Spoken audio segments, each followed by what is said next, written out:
കാണാനുള്ള ലുക്ക് കൊണ്ടും യൂസ് ചെയ്യാനുള്ള കംഫർട്ട് കൊണ്ടും അടിപൊളിയായിട്ടുള്ളൊരു മെറ്റീരിയലായിരുന്നു കേട്ടോ ഇത്. ജോർജറ്റിൽ ഷിഫോണിലൊക്കെ വന്ന നല്ല സോഫ്റ്റ് ആയിട്ടുള്ളൊരു ഫാബ്രിക്കാണ്. നല്ലൊരു നേവി ബ്ലൂ കളറാണ്.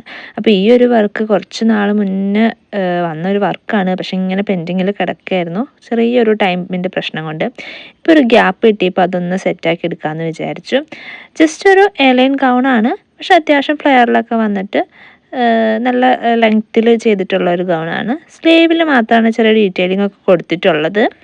ഓൾമോസ്റ്റ് സ്റ്റിച്ചിങ് കഴിഞ്ഞിട്ടുണ്ടെങ്കിൽ പിന്നെ അതിലൊരു ഒന്നും കൂടി ഒരു നോട്ടമുണ്ട്. അതിലാണ് എനിക്ക് നെക്കിന് അത്ര ഭംഗി പോരാന്നൊരു തോന്നൽ. അപ്പം ഞാൻ നമ്മൾ സ്ലീവിൽ കൊടുത്തിട്ടുണ്ടായിരുന്ന ഒരു കുട്ടി ലേസ് ഉണ്ടായിരുന്നു, അത് ആ നെക്കിലൊന്ന് ബോർഡർ ചെയ്തിട്ട് കൊടുക്കുകയാണ് ചെയ്യുന്നത്. അപ്പോൾ സംഭവം ഒന്നും കൂടി ഒന്ന് ഹൈലൈറ്റ് ആയിട്ട് നിൽക്കുന്നുണ്ട് കേട്ടോ. അപ്പോൾ ഇതിൽ കസ്റ്റമർ പ്രത്യേകിച്ച് വർക്ക് കാര്യങ്ങളൊന്നും പറഞ്ഞിട്ടുണ്ടായിരുന്നില്ല, പക്ഷെ നമ്മൾ ചെറുതായിട്ട് ഇങ്ങനെ വർക്ക് ചെയ്ത് കൊടുത്തതാണ്. പക്ഷെ നല്ലൊരു പ്രിൻറ്റും നല്ല യൂസ് ചെയ്യാൻ കംഫർട്ടായിട്ടുള്ളൊരു ഡ്രസ്സാണ് കേട്ടോ ഇത്. അപ്പം അങ്ങനെ സംഭവം സെറ്റാക്കി എടുത്തിട്ടുണ്ട്. ഇനി അതൊന്ന് കൊടുത്തയച്ചാൽ മാത്രം മതി.